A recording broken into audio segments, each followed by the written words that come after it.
Hey there, and welcome into another episode of the Fat Guy Podcast. I'm the Fat Guy. Most people just call me Brett.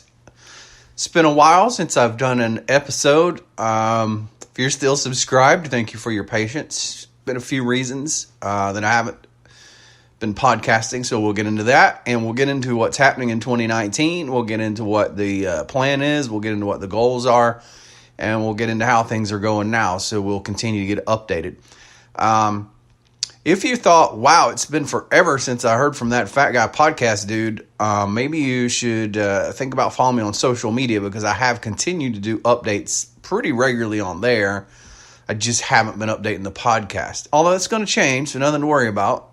We're going to get back into a routine. I'll tell you, there's a few things. Seems like the holidays, one, just disrupts everything, and I didn't have a great holiday plan, and then we had some other issues. Again, we'll get into those, but nevertheless, we're back on track. But I'd love for you to follow me on Twitter, Facebook, Instagram, whatever. My username there is Fat Guy Podcast. And if you are listening to this and you haven't subscribed, you can subscribe wherever you got this podcast from. Of course, Apple, iTunes, Apple Podcast.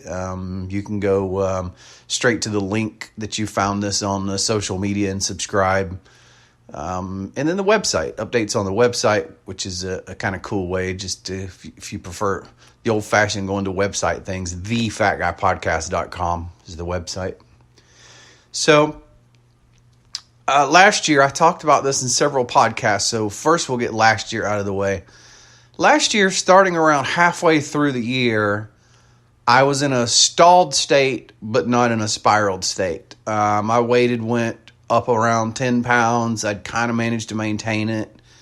It would go maybe another 5 pounds, and then I'd lose that 5 and another 5, so I'd only be 5 up. And so I considered that pretty stable. And I wasn't distressed about it because I'd been losing so long. I was fine to just be stable for a while. I didn't mind a 3-month plateau or a 4-month plateau or a 6-month plateau, because I knew I found the answer to weight loss. I knew that I knew how to keep myself from ever being over 400 pounds again. And so it didn't stress me out. Then it started approaching the anniversary of my mother's death. And I've had a lot of things in my life that really upset me and derailed me and emotionally crippled me to some extent. However, it was never as severe as this, and it never lasted as long as this, you know. I had people that I, like anybody, was madly in love with and had long relationships with. And when those ended, it would be, emotionally tough and would take a while to get over. And I'm a person that notoriously takes a long time to get over relationships. And I'm a person who doesn't do what most people does. And I don't mean that in a bad way. It's just how most people deal with it. I don't deal with get over a relationship by jumping back into the thing. I don't. I feel like I owe me and anybody else I may be considering dating the courtesy of being completely over what the last thing that happened to me was first before I start fresh. And that can take a while with me. So, look, that's just how I am. All my cards on the table. However, my mother passing, who, by the way, was the last of my immediate relatives, and the person, obviously, that I love the most. I think most men probably love their mom the most. I think you maybe respect your dad the most and love your mom the most. I don't know. It probably depends on your family dynamic. Maybe that's not a good general term at all. Maybe it's a small percentage. I don't know. And it wasn't just that. It's the way my mom passed. It was just me and her at the end. And, I tried to be in that fight with cancer with her through everything. And the closer it got to the end, the more it was just us. And, the last year, it was just us living together. And then I became her full-time caretaker. And, then we spent 4 weeks in the hospital together, where I only left to take a shower way less than I should have. Like once a week or something. And so when you go through that, man, it takes a bond that was already strong, and it makes it stronger, and then it makes the grief, I believe, stronger. I can tell you when my father passed, it was quick and unexpected. We didn't expect it. It happened fast, and I prefer that miles and miles above a long, drawn-out passing. The day my father died, would I have loved it if that had just been a downward spiral and I'd have got to had another year with him, well, personally, maybe, because I would have known the end was coming, and I would have made a super conscious effort to spend more time with him. But it would have been horrible for him. And then the emotional aspect of getting over it would have been just like it, probably not just like it's been with my mom, but it would have been way more intense than what it was. So anyway, that started happening around the summer. And so by the end of the year, once you get through the holidays, not only did and it was debilitating grief. I'm talking like 3-4 weeks in a bed eating donuts. I mean, that's what happened. I literally would only get out of bed to go to the convenience store. I would buy because I have a convenience store that's 1 block from my house. And so I could manage to function enough to get there. And I would go hit the dairy case and grab bottles of chocolate milk. I would wipe out the Little Debbie snack cake aisle and get the donuts and the double-decker oatmeal cream pies I was a fan of, and the double-decker fudge rounds, and the bags and bags of Hostess donuts and not Little Debbie donuts, they were Hostess donuts, I think. And I would just bring bags of that home, throw them on the bed with me. It's me in a king-size bed. The other side of my bed would be my phone, an iPad, a garbage bag that I put over there to keep garbage in, and bags of snack cakes. And I would then, at that point, I would only get out of bed to go to the bathroom or go to the refrigerator and get more chocolate milk. And that would continue until I ran out of crap. Now, I would recover sometimes. I would get so to the point that I would get so pissed at myself, and I'd be so to the point that I would overcome it and not accept it. And I'd be like, to hell with this. And I would get out of it, and I would get up, and I would try to move forward. But I would have gained so much weight. Let's just say 9 days had went by. Imagine how much weight you can gain laying in bed every day, every hour of the day, watching TV and eating donuts and drinking chocolate milk. You can gain a lot of weight.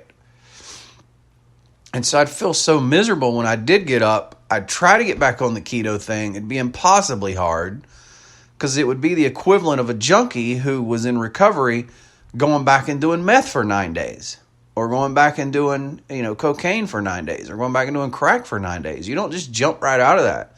And so then that would depress me, because I couldn't get back into the keto, and I would get close to keto, and I would, I have a close friend of mine, and I would text her or call her, and she's very encouraging, and any little progress I made, she would go, look, that's progress, you count it, You finally made it to go 12 hours without eating, where you were eating 24/7.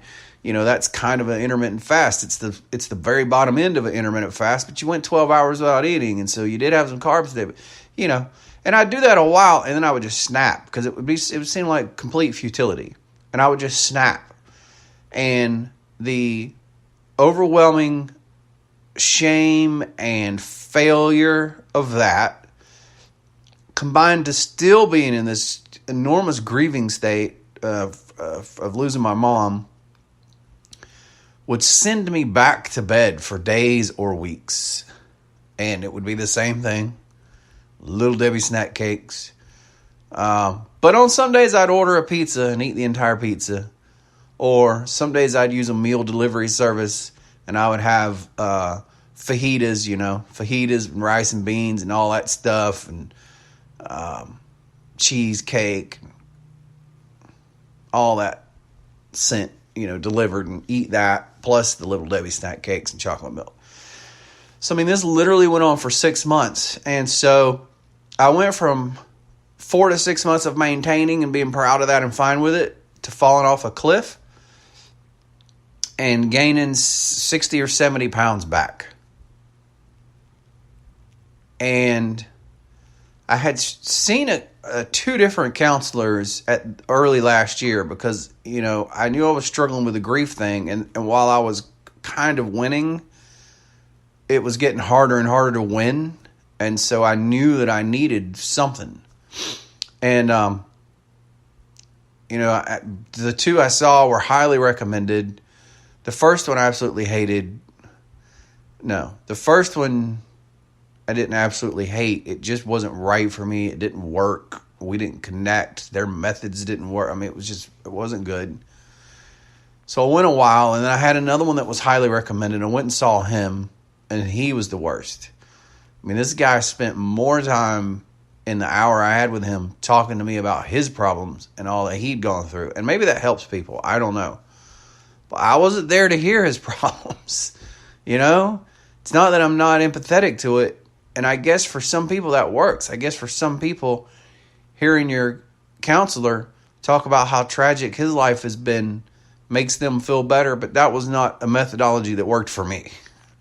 I know other people have problems. And I've always been empathetic to that. But right now, I just need to know how to deal with mine. I can only deal with mine right now. I can't. Knowing that you have them too doesn't help me. It just means here's two of us that are screwed. So that didn't work. Nevertheless, so late in the year last year, I finally had, and it was just one session. I had one session with one counselor that I think changed my life. It seems like it has changed my life. And that was, she said, the reason you can't get past this is because you aren't giving yourself permission to lay there in bed and finish the grieving process. The whole time you're there, you're ashamed. You feel like you're being a failure. You feel like you're a loser. You feel like you're nothing. Rather than embracing it as part of the healing process and looking at it as a step forward. You're thinking of it as steps backwards, and it's something that you have to complete. She said, obviously you're up now a little bit because you're talking to me and you're trying to get through it. When and if, and it probably 99% will happen again, you will wind back up in that bed with the bagfuls of snack cakes and the chocolate milk next to you. When and if that happens, you embrace that grieving process. You understand that it's part of the grieving process and spend your time there trying to come to terms with the death of your mother and the pain and the debilitating grief of it all. Rather than feeling like you're worthless, this is wrong, it's horrible, this isn't accomplishing anything, and I'm a loser, and I'm weak, and I'm nothing. And let it play itself out. She said, you have to give yourself permission. She said, if you can get through this grief thing, you've proven you can conquer the weight loss thing. So you're going to gain weight. So you need to give yourself permission to gain weight. You need to give yourself permission to lay in bed and grieve. You need to give yourself permission to be a worthless sot. You are in a position where you can do that. And so whether it's 2 weeks or 3 weeks or 6 weeks or whatever, whatever your grief process is, you need to embrace it and go through it. And something about that clicked with me. I don't know what it was, but something about that clicked with me. And that's what I did. And so it was, it was a little while after that. I actually went on a few days trip somewhere, went and played poker and went and visited some family and did some things. And then it came back and it hit me pretty hard. And the next time the grief came back, and I did wind back up in bed, and I did wind back up with a big bag of donuts and chocolate milk. I accepted it as part of a process that I had to work through. So it became a challenge for me rather than me feeling like a loser, me feeling like a horrible person, me feeling like I was weak, me feeling like I was worthless, and that this was all, that I was killing myself. I looked at it as a step that I had to complete. So in some sense, it became a goal, and I gave myself permission to do it. And something about that worked. And so I was content to lay in bed for 2 months if that's what it took. I really was. And lo and behold, whenever it ran its course, and I never tried to force myself out of the bed, at some point, I moved through it. I wanted to get up, I wasn't making myself get up. I actually wanted to get up. I looked forward to getting up. I looked forward to making a plan to get back on track with my health. I looked forward to traveling. I looked forward to doing my annual Christmas plan. I looked forward to doing my annual birthday plan, and all those. And I was looking forward to doing those. I wasn't forcing myself to get out of that bed to do them because I thought I had to. Suddenly, I just felt like I was ready to leave something behind me there and move forward. And it made all the difference in the world. And suddenly I adopted some positivity. And I started putting my Christmas plan together. And I started putting my birthday plan together. And I started putting my 2019 weight loss plan together. And man, things were on track. And so my really good friend that I talked to about earlier, who I was having these discussions with, we came up with a plan together we were going to do in 2019, and we were going to start it the week following my birthday. So my birthday, I've spent my birthday in Biloxi pretty much every year for the past 10 years or so, with the exception of a year or two that my mom was really sick and was in the year that she was living with me, obviously I didn't go. I think the year before she actually happened to be pretty sick, and I just stayed with her at her house, I think, that year. But other than that, I spent in Biloxi on my birthday.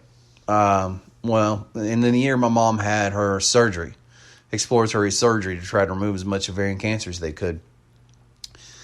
That actually happened on my birthday. As a matter of fact, her surgery was my birthday.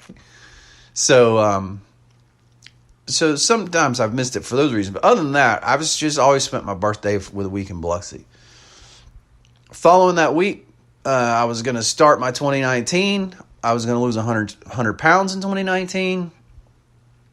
I've come to love keto. I've come to love fasting. I was going to put a dual plan together, a very focused on fasting and keto plan, and bam, we were going to be gone with it. And so everything was going fine, right? And then the sickness came. And oh boy, did the sickness come. It's the sickness everybody's been getting. And just laid me flat. And it hit me like I felt a tingle in my throat one minute. Literally a couple hours later, I was in bed unable to move. And this was a week before my birthday trip. And I was determined to make my birthday trip, so I went hard at it. I just so happened to have a full week's worth run of penicillin. This happened on a Saturday morning. Couldn't see my doctor till Monday. So I'm not waiting for a doctor. I called a nurse friend of mine just to make sure that this penicillin was something that they do use for flus and respiratory infections and, different things that would cover my symptoms no matter what I had. And it was fine. And bam, I started the penicillin that day. I started a full week round of penicillin. I got on the Mucinex. I got on the Dayquil. I went and got one of those nasal neti, not a neti pot, but a nasal rinse bottle, the one you squirt, and it's just like a neti pot, but I prefer it over the neti pot. You squeeze it, and I started doing all that stuff. And man, I was aggressive, and I was nearly dying for like 5 days. But as we're getting closer to that weekend, like that Friday, because I was going to leave on Sunday, Friday I started feeling pretty decent. Saturday I actually felt okay, and I'm like, wow. Maybe this won't be the 3 or 4 or 5 or 6 weeks flu everybody else has had that they couldn't get over. And maybe I conquered it, right? So I didn't cancel my reservations in Biloxi. I went to Biloxi. I felt a little weird the first night I was there, that Sunday night. But then I felt pretty good Monday, Tuesday, Wednesday, or whatever. And then I believe it was Thursday over there. I moved to a different hotel and played poker that night. And then when I went and crashed in bed that night, I felt kind of weird. And then the next day I was dying. And then by that Friday, I was dead. I couldn't move. And I was supposed to check out Saturday. And I couldn't go, to the point that I didn't leave that room. And my complimentary room was over. And that room was over $300 that night. And I couldn't move so bad. I stayed in that room and paid that price for that room. I called room service to have food delivered, and when the room service person came, I asked them if I paid them, would they go to a pharmacy and buy me stuff? So I paid them a really big tip to go to a pharmacy after their shift was over. They brought me back stuff to my room, and I stayed in that room, and I went to pounding all these pills and stuff, and wound up staying in Biloxi an extra 2 days. When I got back, went straight to my doctor, who put me on an even stronger antibiotic, Levaquin or something like that. And I did 10 days of that combined with 10 days of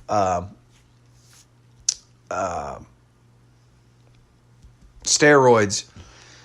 And it was probably the 11th day where I felt kind of decent,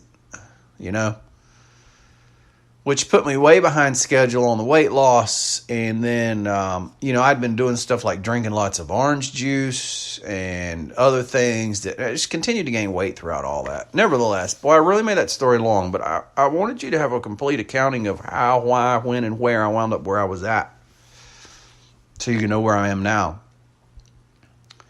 So finally, exactly a week ago,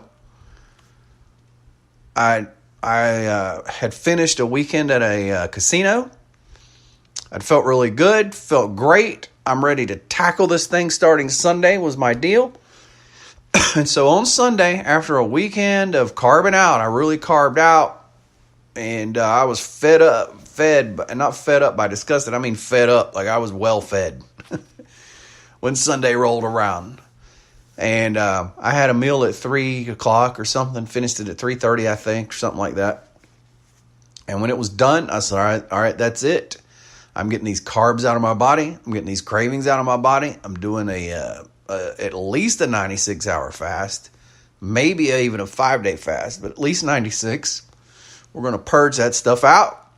And once that's over, this weekend we're going to eat, but we're going to eat keto. And then my goal is to start I believe it's going to be and I may alter it a little bit, but I believe this is now the new goal. It's what I did last week, and I think it's what I'm going to do going forward until at which time I decide another plan may be better. We're going to do a minimum of 96 hours fasted. We may extend that to another day, which would be 120. So it'll either be 96 or 120 hours fasted. If I do the 96, I'll break the 96-hour fast with a small meal on the order of 500 calories, maybe 600, and it'll be keto. And then I'll go into a 24-hour fast from there. So really it'll be a 96-hour fast, then an OMAD day, and then that'll get me to the weekend where I'll have 2 days and I will eat keto or low carb for 2 days. And then when Sunday afternoon rolls around, I will go back into the fasting. So it'll either be 120 and 48, or it'll be 96, 24, 48. If that makes sense. And that's where we are now. So last week, the weight loss was dramatic. I think I lost 13 and a half pounds last week. I'd say probably 11 of those pounds was probably water, because I was fully 100% carved up. I weighed today in a fed state to start this week, and I was 4 pounds down from my first weight last week. So I think that's probably pretty accurate. I think I probably lost 4 pounds of fat last week. Maybe reasonably accurate. 3 or 4 pounds of fat. And so we've now started our 96-hour fast as I'm recording this. I'm, 6 hours into it. And I'll try to do these updates on Sunday night, record them on Sunday night. I probably won't publish them until Monday. So if you're subscribed and you're seeing it show up on Monday, it probably was recorded the night before. So that's where we are now. I hope that gets you caught up. That's the plan going forward. And if you want during the week updates, I'm going to do a quick video update somewhere around the mid to end point of my fast. I'm doing a weight update on Sunday, and I'm doing a progress pic update at the end of the fasted state. So it'll be like 3 updates at least during the week on the Instagram, the Facebook, and the Twitter. So make sure you follow me there. It's Fat Guy Podcast. Make sure you subscribe to the podcast. We're available pretty much everywhere podcasts are. Fat Guy Podcast. And I'm so glad to have you along for the ride. I'm looking forward to accomplishing great things in 2019. Even though I got a late start, like a month late start. I'm still planning to lose the 100 pounds this year, which will put me very near my goal weight. I don't know what my goal weight is. I won't know till I get to it. But I'm a 6'4" guy. I think I would probably be relatively healthy at 200 pounds, maybe even 225. So once I get somewhere in that range, I think that I'll consider being done. I don't know. But 250 as a goal this year, I think is a good one, which would actually be a little bit more than 100 pounds. But if I just make the 100 pounds, I'd be fine with that. That would be enormous. That'd be a huge 2019. But I think I can do way better. I think I can do better than 100. I think I can lose 125. I think I can lose 150 pounds this year. I don't know. But I'm very focused. I'm very hopeful that I'm past the grief. And you're never past the grief, but I hope that I'm past the debilitating grief. The grief that causes my world to stop spinning. I hope I'm past that. I'm going to always grieve my mom. Some days it's probably going to be bad. You know, her birthday just passed. That's bad. The anniversary of her death and holidays and things like that are going to be bad. Every day is going to be bad in the everyday sense. So the grief will never be gone. Trust me on that. But the debilitating, grinding my existence to a halt kind of grief, I hope I've worked my way through that. And I hope in some way that I can help you. There's a lot of days I don't feel like I could be a help to anybody. I'm like, how could I possibly be a help to anybody? How could I? But a lot of people say I am. And I don't mind sharing. I love sharing because somehow my sharing has helped a lot of people. There's a lot of people that have lost weight by following me and asking me questions. And that's the greatest thing to me. This is the last stage of my life. I've been through several stages of my life. The last stage of my life is trying to get healthy. Trying to live the best life I can for the last 1/4 of my life, or 1/5. I don't know how much of my life I got left. 1/6 of it left. 1/7 of it. Who knows? I could die tomorrow. All I know is as far as my life is concerned, I'm on the last leg of it. I'm certainly not on the beginning leg, and I'm certainly not on the middle leg. I'm definitely on the last leg, and I don't know how long that leg is, but I want to be as healthy as I can possibly be that last leg, which is something I never was throughout my whole life. And if there's any way I can help other people in that process, people talk about leaving a legacy, and I think that's a very haughty thing to think about. What will my legacy be when I die? I think if you're a person that spends a lot of time thinking about your legacy, you're probably just arrogant. So I don't think about it in the arrogant sense, but I do wonder, God, will I be remembered for anything? Or will I ever pop into somebody's head, 5 years after I'm gone, and them have memories that are meaningful? A lot of people know me from radio. I reached a lot of people in radio, and a lot of people have told me powerful stories of things that happen on radio. People that were depressed. There's a person who I won't name. I know they lost their son, and their grief was overwhelming. And they sent me a message one day that nearly broke me down, telling me how my voice on the radio and making them smile got how many days that got them through.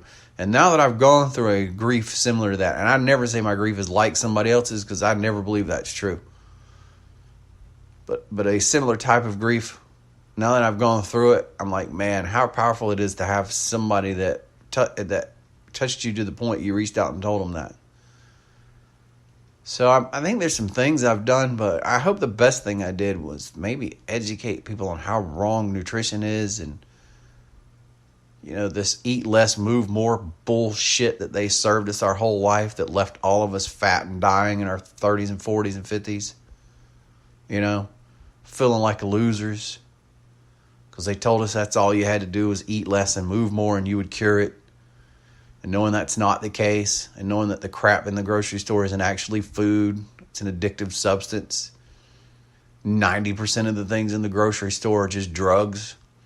It's just beautifully, tastefully, delicious drugs.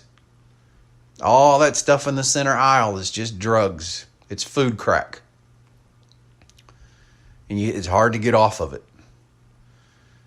And only the stuff around the periphery of the store for the most part. There's a few things in the center aisles that you might can eat. Just pickles and some mayo, and you might find some sauerkraut in there. And, you can nitpick on the inner aisles and find some real food, but for the most part, you shouldn't never move from the outside aisle. That's pretty much how it should be. Understanding that that's the actual food, that the only actual food in the grocery store is on the outer aisle. It's up against the wall. That's the only place you'll find actual food in there. Everything else in there is not actual food. It's not food. It doesn't grow. Nature didn't create it to sustain you. It's some hodgepodge of Frankenstein drugs meant to addict you and give you withdrawal symptoms. Give you feelings of euphoria when you eat it. That then creates a reward sensation. And the next thing you know, you're addicted and you can't stop eating it. And then eventually it affects your metabolism and it disrupts the insulin pathway, which then turns you into a fat storage unit, where your body automatically goes into fat storage mode because of the drug that you're eating. And so then it becomes impossible to lose weight because your body is constantly in fat storage mode because of the broken insulin system. This knowledge is powerful. Eat less, move more won't fix that. It just won't fix it. Stopping eating the drug is what fixes it. The same thing that cures a meth addict, a heroin addict, crack addict. Same thing that cures them cures us. Stopping doing the drug. You have to stop doing the drug. All right, guys, I hope that helped in some way. Thanks for listening to the episode. If it helps you in any kind of way, share it. Turn somebody else onto it. Subscribe on social media, and we'll talk to you in about a week. Appreciate you so much.